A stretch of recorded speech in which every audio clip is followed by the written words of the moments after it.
Mental health is more than a state of mind. It requires a safe space in order to heal, and strategies to manage stress that is beyond our control.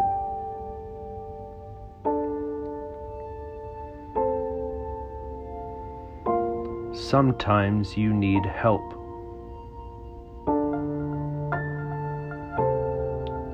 To find yourself and to access the resources you need in order to heal. COVID has challenged our support systems, and sometimes they've completely failed us. If this is you,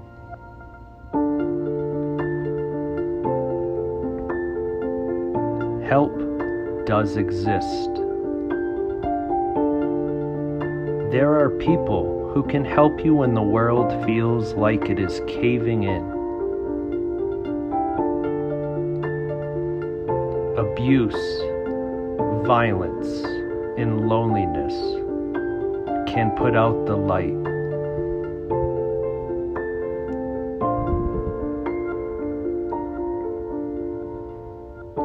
We want normalcy to return, which means different things for different people. You are not alone.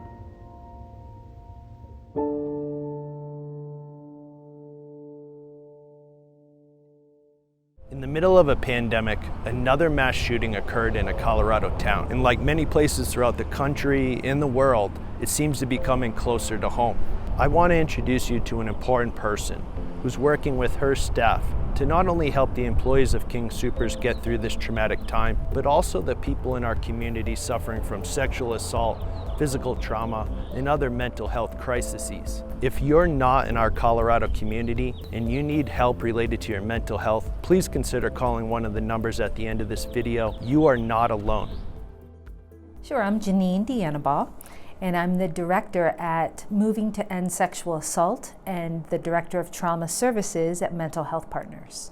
I've actually been the director at MESA for 22 years. I just started my 22nd year in January, and I founded Moving Beyond Trauma in 2016. So MESA is the Sexual Violence Resource Center that serves all of Boulder County.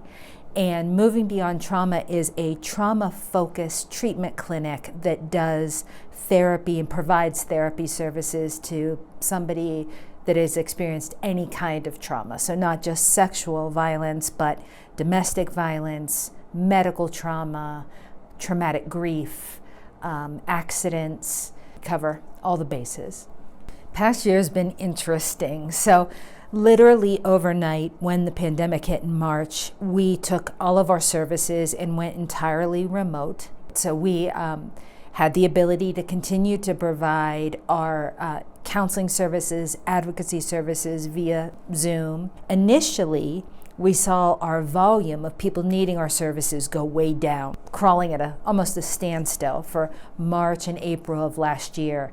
And then we started to see an uptick that has continued to this day, just a gradual increase in people needing services. So to me, that says that trauma doesn't really take a break during a pandemic.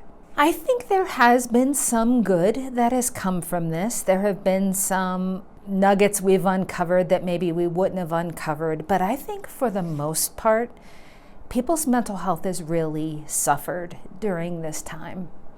And unfortunately, there has been an increase in some forms of trauma, like domestic violence, that we can talk more about. So I think overall, it's been more challenging than any point in recent history from a mental health standpoint. You know, we're still in it, right? So I think there can still be this idea of like, how is my mental health and has it suffered? I mean, that still might be integrating for some people. Like, they may not even know how this has fully affected them yet. But I'm hopeful that as we start to move out, that we'll start to see, wow, I was feeling depressed.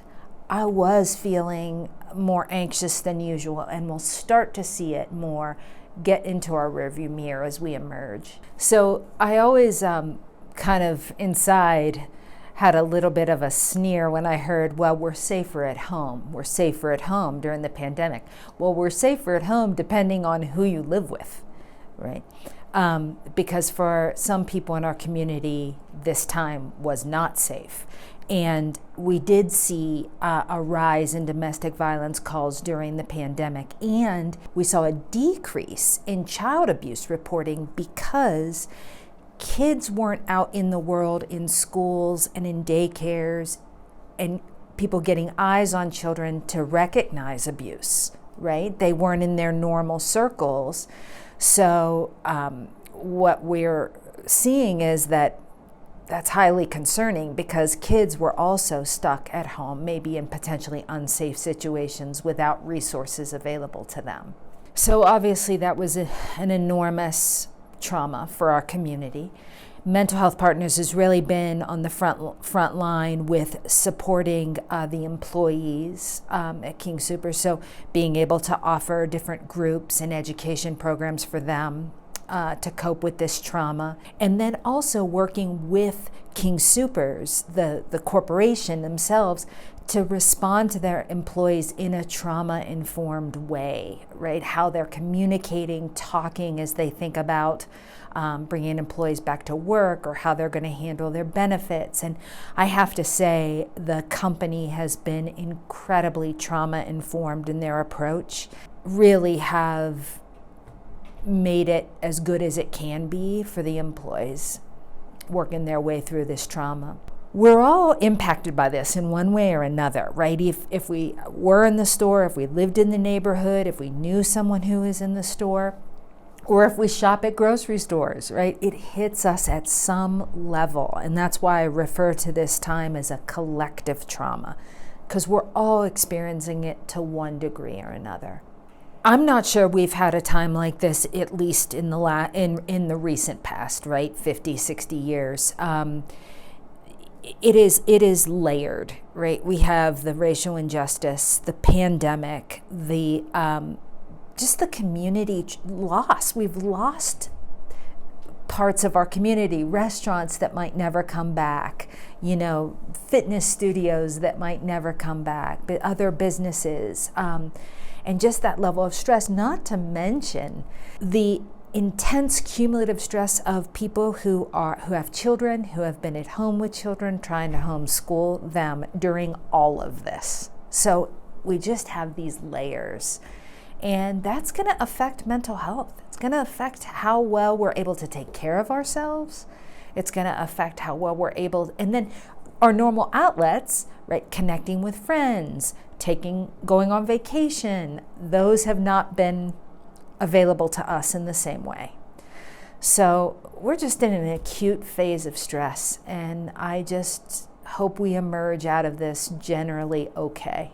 I think the community has stepped up, and I can just speak to something that really struck me at MESA. So we're a private nonprofit, and during the pandemic, we got more support for sponsorships from local businesses than we ever have. And I was very surprised by that. Here we are in the middle of the pandemic. Small businesses in particular have been hit really, really hard, and yet people were donating and sponsoring our events. So to me, it's like, wow, that says a lot about our community to still dig deep and support each other. I think the hope is that we know that the only way we're going to get through this is to stay in connection with each other and stay in connection with ourselves. And if we are not doing well, being honest about not doing well and taking steps to get support, right? Because I think it's more apparent now more than ever that if we don't do that, it's going to leak out. It's going to leak out with other forms of violence. It's going to leak out with increased substance use, right? We definitely have seen during this pandemic that use of alcohol and other drugs have increased. So I think if we are noticing these trends in ourselves and in others, we can say, tap the brakes here. We need to do some work. We need to kind of regroup and get back to ourselves. That's the thing. Services are aplenty in Boulder County, and people, even regardless of ability to pay, their services that can be available. So I think it's getting over that stigma about reaching out. If we're not doing well emotionally, mentally, there's still stigma about mental health, right? As opposed to physical health, we're much more likely to go get, our back checked out that's hurting, and less likely to reach out if we're crying every day. Exactly. It's checking in with others. It's making connections. It's doing little things to get out of our own mind sometimes, right? Whether that's volunteering or donating blood or fostering an animal, right?